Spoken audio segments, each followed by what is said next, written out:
Hello students, स्वागत है आपका विद्यार्थी कोचिंग सेंटर खगोल एवं जानीपुर के इस यूट्यूब चैनल पे। शुरुआत करते हैं हम लोग ज्योग्राफी का क्वेश्चन। हमारा जो चैप्टर है पहला, भारत संसाधन एवं उपयोग। हम लोग बहुत ही महत्वपूर्ण ऑब्जेक्टिव क्वेश्चन करने जा रहे हैं। शुरू करने से पहले चैनल को सब्सक्राइब कर लें अगर नहीं किए हैं तो। बढ़ते हैं आज के पहले क्वेश्चन की ओर। आज का पहला क्वेश्चन है हमारा, निम्नलिखित में से कौन प्राकृतिक संसाधन नहीं है। आपको बताना है कि जो नीचे दिए गए जो ऑप्शन है उनमें से कौन प्राकृतिक संसाधन नहीं है। पहला ऑप्शन है हमारे पास वन, दूसरा ऑप्शन है नदियां, तीसरा ऑप्शन है नगर और चौथा ऑप्शन है खनिज। काफी आसान क्वेश्चन है पहला हमारा, वन, नदियां, नगर, खनिज में कौन सा प्राकृतिक संसाधन नहीं है। तो सही आंसर हो जाएगा नगर। नगर हमारा प्राकृतिक संसाधन नहीं है, यह मानवकृत संसाधन है। दूसरा क्वेश्चन देखते हैं। दूसरा क्वेश्चन है हमारा, संसाधनों के विवेकपूर्ण उपयोग का प्रस्ताव किस वर्ष आया। संसाधनों का दोहन ना हो, इनका उपयोग विवेकपूर्ण हो, ऐसा प्रस्ताव किस वर्ष लाया गया। पहला ऑप्शन है हमारे पास 1987 ईस्वी, दूसरा ऑप्शन है 1991, तीसरा ऑप्शन है हमारे पास 1968 और चौथा ऑप्शन है 1975। तो बताना है कि संसाधनों के विवेकपूर्ण उपयोग का प्रस्ताव किस वर्ष आया। तो सही आंसर है 1968 में आया। तो याद रखेंगे संसाधनों के विवेकपूर्ण उपयोग का प्रस्ताव 1968 में आया। आगे बढ़ते हैं अगले क्वेश्चन की ओर। अगला क्वेश्चन है हमारा, सार्वजनिक स्थान पर बना मंदिर किस प्रकार का संसाधन होता है। किसी कॉमर्शियल प्लेस पे अगर मंदिर बना हुआ है तो उसको किस तरह का संसाधन हम लोग कहेंगे। पहला ऑप्शन है हमारे पास व्यक्तिगत संसाधन, दूसरा ऑप्शन है सामुदायिक संसाधन, तीसरा ऑप्शन है हमारे पास राष्ट्रीय संसाधन और चौथा ऑप्शन है हमारे पास अजैव संसाधन। तो सार्वजनिक स्थान पर जो मंदिर बना होता है उसको हम किस प्रकार का संसाधन कहते हैं, व्यक्तिगत, सामुदायिक, राष्ट्रीय या फिर अजैव। तो याद रखेंगे इसका जो आंसर होगा वो हमारा सामुदायिक होगा। सार्वजनिक स्थान पर जो भी कुछ निर्माण होता है वो क्या होता है, सामुदायिक संसाधन में आता है। आगे बढ़ते हैं अगले क्वेश्चन की ओर। अगला क्वेश्चन है हमारा, संसाधन होते नहीं बनते हैं, यह कथन किसका है। संसाधन होते नहीं है, संसाधन बनते हैं, एक कथन कहने वाले कौन थे। ऑप्शन है हमारे पास महात्मा गांधी, दूसरा ऑप्शन है अन्ना हजारे, तीसरा ऑप्शन है हमारे पास मेघा पाटेकर और चौथा ऑप्शन है हमारे पास जिम्मरमैन। तो आपको बताना है संसाधन होते नहीं बनते हैं, एक कथन किसका है। तो याद रखेंगे जिम्मरमैन ने कहा था कि संसाधन होते नहीं बनते हैं। अगला क्वेश्चन है हमारा,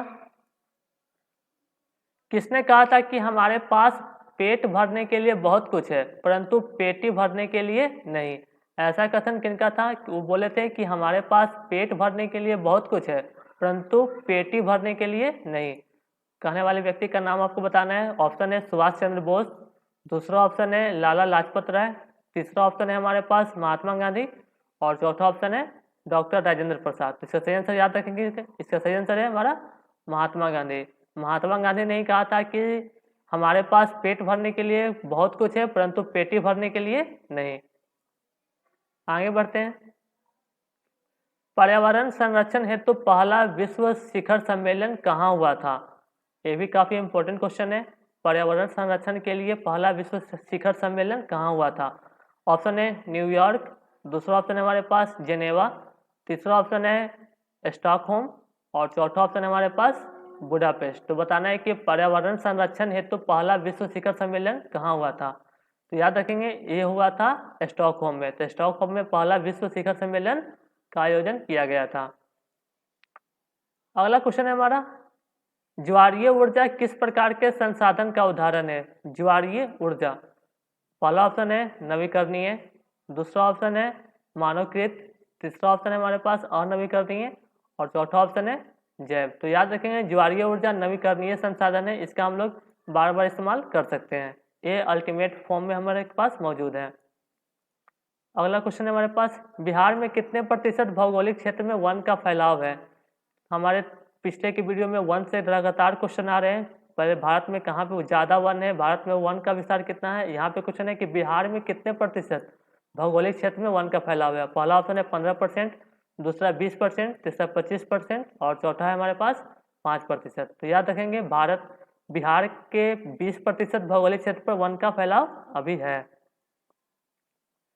अगला क्वेश्चन देखते हैं हमारा, संसाधन के रूप में किसी पदार्थ का अस्तित्व किस पर निर्भर करता है?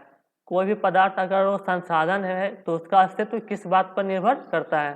पहला ऑप्शन है हमारे पास उसके मूल्य पे, दूसरा ऑप्शन है मात्रा पे, तीसरा ऑप्शन है उपयोगिता पे और चौथा ऑप्शन है हमारे पास मूल्यांकन पे।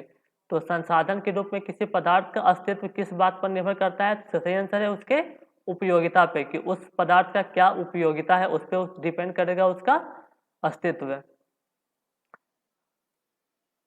उम्मीद करते हैं वीडियो अच्छा लगा होगा। अच्छा लगा है तो इसको लाइक करें, चैनल को सब्सक्राइब करें और इसको शेयर करना ना भूलें। Thank you.